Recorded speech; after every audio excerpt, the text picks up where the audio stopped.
வணக்கம். தாய் கொடுத்த தாய்ப்பாலுக்கு வணக்கம். என் தாய்க்கு தமிழ் கொடுத்த தமிழ் பாலுக்கு வணக்கம். தமிழ்ன்றது பிறப்பு வச்சது முடியும் பேப்பர் வழி இது தாய் முடியும் அதான் அடையாளம். ஒரே ஒரு கேள்வி கேட்டாரு, தமிழர்கள் எப்படி நீங்க அடையாளம் காட்டுறீங்க? தாய் மொழி தான் அடையாளம், தாய் மொழி தான் அடையாளம். மொழி மொழி தான் தேசியம், மொழி மொழி தான் தமிழ் தேசியம். நல்ல தெலுங்கு தாய்மொழியா வச்சிருக்கிறவங்க வீட்லயே வசிப்பிடமா வச்சு தமிழ் தான் பேசுறாங்க. தமிழை தாய்மொழியாக கொண்ட தமிழ் குடியில் பிறப்பவர்கள் தான் தமிழன். தமிழர்கள்னா யாரு அப்படிங்கறதான் இந்த தமிழ் தேசியர்களுக்கு பிரச்சனை. அவங்களுக்கு தமிழே தெரியாது. தமிழர்கள்னா தாய்மொழி தமிழ்ல பிறந்திருக்கணுமா, தமிழ் குடியில பிறந்திருக்கணுமா? அட பாவிகளா, ஜாதிங்கிறது பறையன் அப்படிங்கிற ஒரு ஜாதி ஒரு மாநிலத்துல அது ஜாதி, இன்னொரு மாநிலத்துல அது பேச்சு வழக்கு. மோதி அப்படிங்கிறதும் தமிழ் குடிதான், அது ஒரு மாநிலத்துல ஜாதி ஒரு மாநிலத்துல பேச்சு வழக்கு. பச்சிரு பாண்டே எனக்கு தெரியும் அப்படின்னு சொல்றோமா, அதுல பாண்டே இருக்கா, அந்த பாண்டே அப்படிங்கிறது ஒரு மாநிலத்துல ஜாதி இன்னொரு மாநிலத்துல பேச்சு வழக்கு. நா கூட்டல் ஈடு நாயீடு, கோ கூட்டல் இங்கு கொங்கு அப்படின்னு எல்லாமே தமிழ் குடிதான். அதாவது குடினா என்னன்னே தெரியாது, குடிக்கும் ஜாதிக்கும் சம்பந்தம் கிடையாது, குடி வேற ஜாதி வேற. இவன் அதையும் தெரிய மாட்டேங்க, இவனுக்கு எந்த ஒரு அடிப்படை புரிதலும் இல்லாம பேசிட்டு இருக்கான் தமிழ் தேசியக்காரன். இவனுக்கு தமிழ் தமிழ் தமிழர்கள் தமிழர்கள் தமிழ் தேசியத்துக்கு சொல்றேன். வணக்கம் அப்படிங்கிறது என் மதத்துக்கு எதிரானது. நான் வணக்கம் சொல்ல மாட்டேன், வாழ்க தான் சொல்லுவேன். அதுல உன் நிலைப்பாடு என்ன? அதை நான் தப்பு சொல்ல மாட்டேன். ஏன்னா அவன் ஆம்பளை சொல்றான், நீ ஆம்பளையா? நீ ஆம்பளையான்னு கேட்க. வணக்கங்கிற என் மதத்துக்கு எதிரானது, வணக்கம் சொல்ல மாட்டோம் அப்படின்ன பிறகு அவனும் தமிழன் தானே. அதே மாதிரி மதம் மாத்தினா தமிழ் பேரை பிடிங்கிட்டு முருகன், ராமசாமி, திகு சந்திரதாஸ் அப்படிங்கிற பேரை பிடிங்கிட்டு ஜோசப் செபஸ்டின் இங்கிலீஷ்ல பேர் வைக்கான். அந்த இடத்துல உன் நிலைப்பாடு என்ன? ஒண்ணு இல்ல, பொத்திட்டு போறதுன்னா போண்டி தானே. வேற தமிழ் தமிழ்னு பாடம் எடுத்துட்டு இருக்காங்க. வந்து யாருக்கு பாடம் எடுத்துட்டு இருக்க? யாருக்கு பாடம் எடுத்துட்டு இருக்கேன்னு கேட்க. வணக்கங்கிறது என் மதத்துக்கு எதிரானது, அது தட்டி கேட்க துப்பு கிடையாது. மதம் மாத்தி தமிழ் பேரை பிடிக்கிட்டு இங்கிலீஷ் பேரை சொல்லிக்கிட்டு இருக்கான், அது தட்டி கேட்க துப்பு கிடையாது. வந்துட்டான் தமிழ் குடி தமிழர் குடி, தமிழ்ல பிறந்திருக்கணும்னு. தமிழே பிறப்பவன் பைத்தியக்காரன். ஒரு நாடு இருக்குன்னா அந்த நாட்டுல இருக்கிற மக்கள் ஒரே சிந்தனை கொண்ட மக்கள் தான், ஒரே மக்கள் தான். அது நம்ம இந்தியாவில இருக்கிற எல்லாருமே தமிழர்கள் தான். காரணம் எழுத்து. இந்த எழுத்து கொடுத்தனால தான் இவனுக்கு பிரச்சனை. கோ கூட்டல் இங்கு கொங்கு அதுவும் தமிழர் தானே. அதே மாதிரி நா கூட்டல் ஈடு நாயுடு. இவன் சொல்றான் நாய உடு நாய உடு அப்படின்னு ஆகலாம். நாயுடு வந்துட்டான். நாயுடுங்கிற ஜாதி எப்படி வந்ததுன்னா நாய உடு அப்படிங்கிறனால வந்துட்டான். அப்போ நாய உடு அப்படிங்கிறது தமிழ் தானே. பிறகு பாலத்துல போய் ஏறி விடுற, பாலத்துல எந்த பேர் வச்சானே அங்க போய் ஏறி விடுற, தெலுங்கு ஜாதி பேரை வச்சுட்டானே. இப்படி நம்மளை வாழவே விட முடியாது அந்த தமிழ் தேசியக்காரன். நம்ம வாழணும்னா தமிழ் இந்த நாட்டுல தலை தோங்கணும் அப்படின்னா அதுக்கு தமிழ் தேசியம் இருக்கக்கூடாது, தமிழ் தேசிய சிந்தனையும் இருக்கக்கூடாது. அதுக்கு தமிழ் தேசியத்தை எல்லாரும் சேர்ந்து குழி தோண்டி புதைக்கணும். அதான் முத வழி, ஒரே வழி. அதான் இது ஒரு முதநிலை. பிரச்சனை என்னன்னா எந்த நாட்டுல இல்லை, எந்த நாட்டிலையுமே பிரச்சனைங்கிறது மத மாற்றம் மட்டும்தான், வேற எதுவுமே கிடையாது. மத மாற்றம் மட்டும்தான் பிரச்சனையே. தமிழர்கள்னா அன்னையும் பிதாவும் முன்னறி தெய்வம் தான் சொல்லியிருக்கு. அம்மா அப்பாவை யாரெல்லாம் வணங்குறான்னா அவன் தான் தமிழன். ஆனா இவங்க சொல்ற இஸ்லாமியர்களும் கிறிஸ்தவர்களும் உள்ள வரமாட்டாங்க. அந்த மதம் ஏத்துக்காது. யாரையும் அம்மா அப்பாலாம் யாரையும் வணங்கக்கூடாது, ஒரே கடவுள், அந்த கடவுள் மட்டும்தான் வணங்கணும் அப்படின்னு. அப்படி இருக்கும்போது அவங்க எப்படி தமிழனை ஏத்துக்குவாங்க?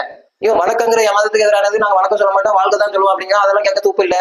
மதம் மாத்தி தமிழ் பேர் பிடிக்கிட்டு கண்ணு முன்னாடியே நடக்கு. இன்னைக்கு 2 கோடி பேர் சிறுபான்மை இருக்காங்கன்னா அந்த 2 கோடி பேர் தமிழ்லயே பேர் இருக்கு. அவனும் தமிழன் தானே, ஏன் பேர் மாத்திரம்? அப்ப நோக்கம் தமிழ் அழிக்கிறது தான் தமிழ் தேசியத்தோட நோக்கம். தமிழ் அழிக்கிறது தானே தவிர தமிழை காப்பாத்துறதோ தமிழனை காப்பாத்துறதோ நாட்டை ஆள்றதோ கிடையாது. இவன் நோக்கம் தமிழனை இளைஞர்கள் கொண்டாங்களா அதே மாதிரி உசுபேத்தி கொண்டுட்டு பேசாம போயிடுவான். இவ்வளவுதான். எல்லாரும் அனாதை ஆகி மறுபடியும் முதர்ந்து வந்து செத்து சின்ன பண்ணாம ஆகி வாழணும். இதான் இவனோட வேலை.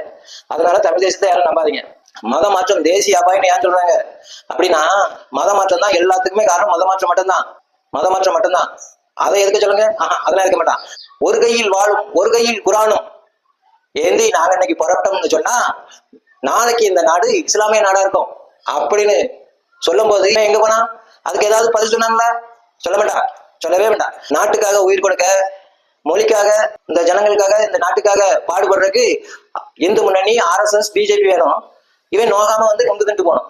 தமிழர்கள் இந்துக்கள் இல்லை, இந்துக்கள் யாரும் தமிழர்கள் இல்லை.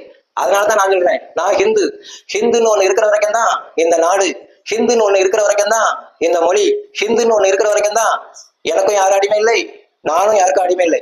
முதல்ல அதை தாண்டி வேற ஏதாவது ஒண்ணு வந்ததுமையா நான் மதம் மாறிட்டேன்னு வச்சுக்கேன். நீ சொல்லக்கூடிய அதே தாய்மொழி தமிழ், நீ சொல்லக்கூடிய அதே தாய்மொழி மூத்த மொழி என் கால் செருப்புக்கு கீழே. நீங்க சொல்லக்கூடிய தாய்மொழி, நீங்க சொல்லக்கூடிய உயிர்மொழி, நீங்க சொல்லக்கூடிய மூத்த மொழி தமிழ் மொழி என் கால் செருப்புக்கு கீழே. முதல்ல தமிழை தான் கொடுத்துவேன். இந்த நாடு பாகிஸ்தான் நாடு ஆயிட்டு இருந்தாங்களாம், மத மாற்றத்தால அதிகமாகி இந்த நாடு பாகிஸ்தான் ஆயிட்டு இருந்தாங்களாம். தமிழ் வாழக்கிறியா? தமிழ் வளம் தெரியா பொத்திட்டு போயிடுவான். முதல்ல பொத்திட்டு போறதையும் வந்தான் போவான். அப்படி இந்த நாடு பாகிஸ்தான் ஆயிட்டுன்னா இங்க தமிழ் எல்லாம் கொடுத்துதான் செய்வான். அதுல முதல் நானா தான் இருப்பேன். அதையும் தமிழ் தேசியம் ஞாபகம் வச்சுக்க. நான் மதமாரமா இருக்கிற வரைக்கும் தான் தாய்மொழி தமிழ், உயிர் மொழி தமிழ், மூச்சு மொழி தமிழ் என் தாயை விட புனிதமானது. நான் மதம் மாறிட்டேன்னு வச்சுக்க, நீ சொல்லக்கூடிய அதே தமிழ் தாய்மொழி தமிழ் என் காலுக்கு செருப்புக்கும் கீழே. நான் மறுபடியும் ஏன் சொல்றேன்னா நீ புரிஞ்சுக்கணுங்கிறதுக்காக தான். இதுக்கு மேலே நான் புரிஞ்சுக்க மாட்டேன்னா அது உன் விருப்பம். சரியா? இதுல உனக்கு எது வேணும்னு நீ தான் முடிவு பண்ணணும். பாத்துக்க. தர்மத்தின் வாழ்வுதனை சூதுகவும் பின் இறுதியில் தர்மமே வெல்லும். ஜெய்ஹிந்த். ஹிந்தி அந்நிய மொழி, சமஸ்கிருதம் வடமொழி அப்படின்னு சொன்னீங்கன்னா உங்க வாயில தமிழ் நிக்காது. முத்தமிழ்ங்கிறது, மூன்று தமிழ்ங்கிறது, பதந்தமிழ்ங்கிறது, பைந்தமிழ்ங்கிறது, தீம் தமிழ்ங்கிறது எல்லாம் முத்தமிழ் மட்டும்தான். இயல் இசை நாடகம் கிடையாது. முத்தமிழ்னா சமஸ்கிருதம், ஹிந்தி, தமிழ் இந்த மூணும் சேர்ந்துதான் முத்தமிழ். தமிழுக்கு அர்த்தம் சொல்லணும்னா நீங்க ஹிந்தி தெரிஞ்சாதான் தமிழுக்கு அர்த்தம் சொல்ல முடியும். ஏன்னா ஹிந்திங்கிறது முத்தமிழ்ல வர ரெண்டாவது தமிழ் ஹிந்தி. நாம பேசிட்டு இருக்கிறது சமஸ்கிருதம். அதாவது பதம், பகுபதம், பகாபதம். பகுப்பதமும் பகாபதமும் ஒண்ணு சேர்ந்ததுன்னா பதமாயிரும். பதத்தை பிரிச்சுக்கினா பகுப்பதமும் பகாபதமும்னு ரெண்டு பிரியும். அவ்வளவுதான். இந்த ரெண்டையும் ஒண்ணு சேர்த்தா பதம், பதத்தை பிரிச்சா பகுப்பதம், பகாபதம் இந்த ரெண்டா வந்துடும். இதெல்லாம் நீங்க சமஸ்கிருதம் சொல்றீங்களோ அதை பிரிச்சுட்டு உள்ள போனீங்கன்னா தமிழ் இருக்கும். எதெல்லாம் நீங்க தமிழ்னு சொல்றீங்களோ அதை பிரிச்சுட்டு உள்ள போனீங்கன்னா ஹிந்தி இருக்கும். உதாரணத்துக்கு பாருங்க, திராவிடம் சமஸ்கிருதம் தானே, அதை பிரிச்சுட்டு உள்ள போனீங்கன்னா திரு கூட்டல் அவர் கூட்டல் இடம் அப்படின்னு வந்துடும். இப்ப மூணு தமிழ் தானே. அதே மாதிரி அவசரம் அப்படிங்கிறது, அவசரம் அர்ச்சனை அப்படிங்கிறதுலாம் வடமொழிங்காங்களா, அதெல்லாம் அது அவசரம் அப்படின்னா அவர் கூட்டல் சார் கூட்டல் அறம் அவசரம் அப்படி வரும். அதே மாதிரி அம்மா அப்படின்னு தமிழ் தானே, அதை பிரிச்சீங்கன்னா உள்ள ஹிந்தி வந்துடும். அதே மாதிரி சக்காலத்தி தமிழ் தானே, சக்காலத்தி அதை பிரிச்சீங்கன்னா சக் கூட்டல் காலம் கூட்டல் ஆத்தி சக்காலத்தி அப்படி புரிஞ்சிடும். இந்த சக்குங்கிறதும் இந்த ஆத்திங்கிறதும் ஹிந்தி. ஹிந்தி தெரிஞ்சாதான் பதில் சொல்ல முடியும். ஹிந்தி தெரிஞ்சு இது சமஸ்கிருதம். மூணையும் ஒன்னிணைச்சு ஒரு பொருள் தரும். அது கேட்க அவ்வளவு அழகா இருக்கும். அப்படி மத்தாளம், மத்தாப்பு, பருப்பு கடையில மத்து, இப்படி எதை எடுத்தாலுமே மேடை, மாநாடு, மேடை, அதுக்கப்புறம் அம்மா, மாணவி, கல்வி, அரசியல், வணக்கம், பகுத்தறிவு, மாண்புமிகு, இருமாப்பு, கடவுள், நாம் தமிழர் கட்சி. கல்வி தமிழ் தானே, பிரிச்சிங்கன்னா என்னன்னு கேட்க சொல்ல தெரியாது. ஆனா பிரிச்சு உள்ள போனீங்கன்னா ஹிந்தி தான் இருக்கும், வேற எதுவும் இருக்காது. ஹிந்தி, சமஸ்கிருதம், தமிழ் இந்த மூணு சேர்ந்துதான் முத்தமிழ்.